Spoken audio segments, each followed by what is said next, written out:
friends, welcome back to our day 2 challenge of the golden rules for living your best life. So friends, आज हम second topic पर आए हैं. So today's topic that is keep a diary for self improvement. So आप लोगों के mind में I think ये हेडिंग सुन के फर्स्ट ऑफ ऑल ये तो आइडिया क्रैक हुआ होगा कि डायरी राइटिंग से सेल्फ इम्प्रूवमेंट कैसे हो सकता है. यस, ये वर्क होता है.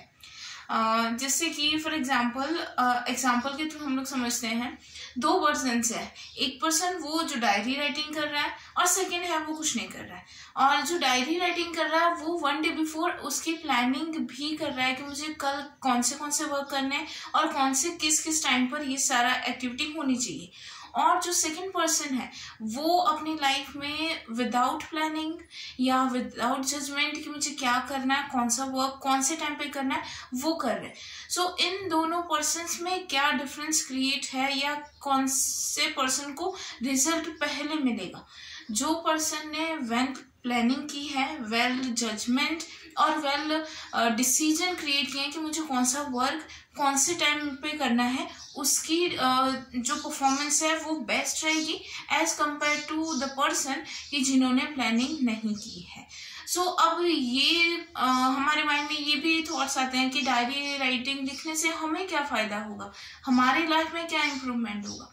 सो जैसे कि महात्मा गांधी का एग्जाम्पल लेके हम लोग समझते हैं. First, Mahatma Gandhi was a person जो खुद की जो मिस्टेक्स हैं उनको छुपाते नहीं थे. और सेकेंडली उनकी जो बेस्ट हैबिट थी कि जो उनकी जो कमियां हैं, उनकी जो मिस्टेक्स है, उन्हें that he is very much want to improve that, कि उन्हें ये एक पैशन था कि मेरी जो गलती है उन्हें मुझे सुधारना है और वो मिस्टेक मेरी सेकेंड टाइम रिपीट नहीं होनी चाहिए.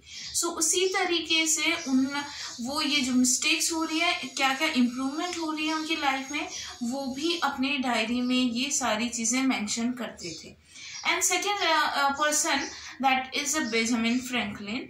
वो भी एक बहुत अच्छे राइटर हैं. राइटर के साथ साथ वो पोइट भी हैं और उन्हें भी एक ऑटोबायोग्राफी लिखी है फॉर डायरी राइटिंग के जो बेनिफिट्स हैं उनमें इसको भी उन्होंने मेंशन किया है.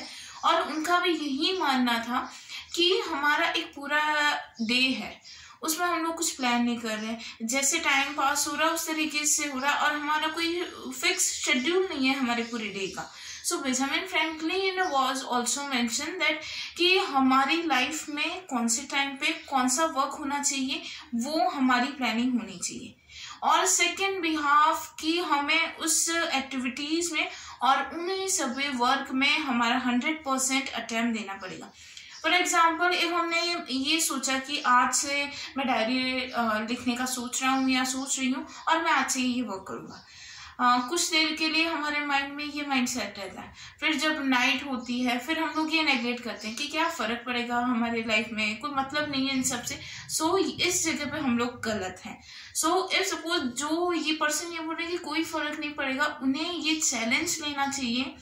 आप 30 डेज का चैलेंज लेके देखो और आप जो फर्स्ट डे आपने डायरी नोट की है वो देखो एंड जो लास्ट मंथ की डायरी है वो नोट करके देखो.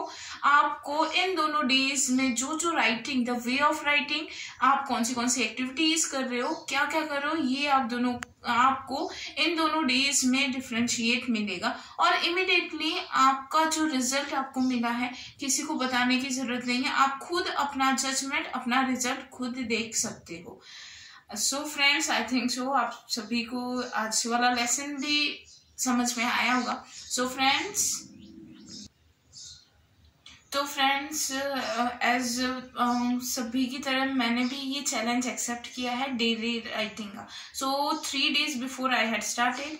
So from at last 30 days complete हो जाएंगे. मैं मेरा एक्सपीरियंस आप सभी के साथ शेयर करूंगी और फर्स्ट डे की story and the last day की जो स्टोरी होगी आप सभी से शेयर करूंगी. और उसी के बाद मैं आपको भी बताऊंगी कि मेरी लाइफ में क्या क्या चेंजेस हुए, क्या क्या मुझे प्लस पॉइंट मिले हैं या क्या क्या मुझे बेनिफिट मिला है.